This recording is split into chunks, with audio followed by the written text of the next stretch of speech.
নমস্কার, শুভ সকাল। আজ 15 জানুয়ারি বৃহস্পতিবার। পঞ্জিকা অনুসারে আজ কৃষ্ণা দ্বাদশী তিথি। বাংলা ক্যালেন্ডার অনুযায়ী আজ থেকে শুরু হচ্ছে মাঘ মাস।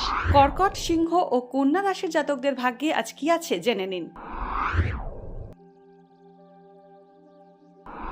কর্কট রাশি, আজ দাম্পত্যের সুসম্পর্ক থাকবে। কর্মক্ষেত্রে সকলের প্রশংসা পাবেন। কর্মহীনদের চাকরি পাওয়ার যোগ রয়েছে। আয়ের অধিক ব্যয় হতে পারে। নতুন সম্পর্কে জড়ানোর সম্ভাবনা রয়েছে। সন্তানের বিষয়ে সুখবর পেতে পারেন।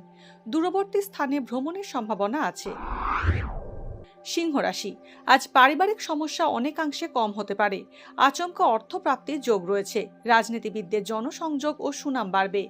শেয়ার ব্যবসায় অর্থ লাভ হতে পারে। সন্তানের তরফ থেকে সুখবর পেতে পারেন। নতুন কর্মসংস্থানের সুযোগ আসতে পারে। কন্যা রাশি, আজ কোনো শৌখিন দ্রব্য লাভ হতে পারে। প্রেম প্রস্তাব পেতে পারেন। হারিয়ে যাওয়া বস্তু আজ খুঁজে পেতে পারেন। নতুন কোনো উদ্যোগ শুরু করতে পারেন। সহকর্মীরা আপনার সাহায্য নিয়ে জটিল সমস্যার সমাধান করতে পারে। বাড়ি কেনা সংক্রান্ত কোনো সিদ্ধান্ত আজ না নেওয়াই শ্রেয়।